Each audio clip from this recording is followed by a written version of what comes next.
নমস্কার সকলকে, কেমন আছেন সবাই? আশা করি সব ভালো আছেন। আমার আরেকটি নতুন ভিডিওতে আপনাদের সকলকে স্বাগত। আজ আমরা শিখব গুটি সুতো দিয়ে ক্রোচেট ফ্লাওয়ার বানানো। প্রথমে একটা ম্যাজিক চেন করে নিতে হবে। ম্যাজিক চেন করে নেওয়ার পর আরও দুটো চেন করে নিতে হবে। আরও দুটো চেন করে নেওয়ার পর ক্রুশ কাঠিতে দুটো প্যাঁচ নিতে হবে। তারপর কাঠিতে সুতো টেনে প্রথম দুটো ঘর মেরে দিতে হবে। তারপর আরও দুটো ঘর মেরে দিতে হবে। যেভাবে করছি ঠিক সেভাবে আরও দুটো ঘর মেরে দিতে হবে। তাহলে কাঠিতে একটা সুতো এসে গেল, ভাবে একটা টিপিল ক্রোচেট হয়ে গেল।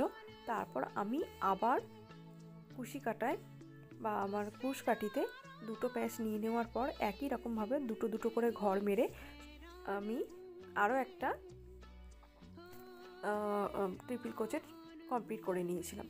এইভাবে তিনবার আমি করেছি আমার পাপড়ির জন্য। এটা চাইলে পারে তোমরা দুবার করতে পারো। তারপর তিনটে চেন করে নিয়ে একটা স্লিপ নট করে নিয়েছিলাম। তারপর আবার তিনটে চেন করে নিয়েছিলাম। দেখো, আবার আমি দুটো প্যাঁচ নেওয়ার পর আমি দুটো দুটো করে ঘর মেরে কাঠিতে সবসময়তে একটা করে ঘর নিয়ে আসছি। এইভাবে তিনটি ট্রিপল ক্রোচেট করে নিয়ে আবার আমি চেন তৈরি করে নিয়ে স্লিপ নট করে দিচ্ছি। এইভাবেই আমার ফুলের পাপড়িগুলো কমপ্লিট হয়ে যাচ্ছে। আমি এইভাবে মোট 5 বার করব, 5টা পাপড়ির জন্য। তো আমি এখানে 5টা পাপড়ির একদম শেষ পর্যায়ে এসে গেছি। তো দেখো কিভাবে করছি। এইভাবে করে নেওয়ার পর তিনটে ট্রিপল ক্রোচেট করে নেওয়ার পর তিনটে চেন আমি আবার তৈরি করে নেব, ঠিক যেভাবে বলেছি। দুটো দুটো করে ঘর মেরে কুশি কাঠি বা কুরুশ কাঠিতে সবসময় একটা ঘর আনতে হবে। তারপর আমার তিনটে চেন করে নিয়ে স্লিপ নট।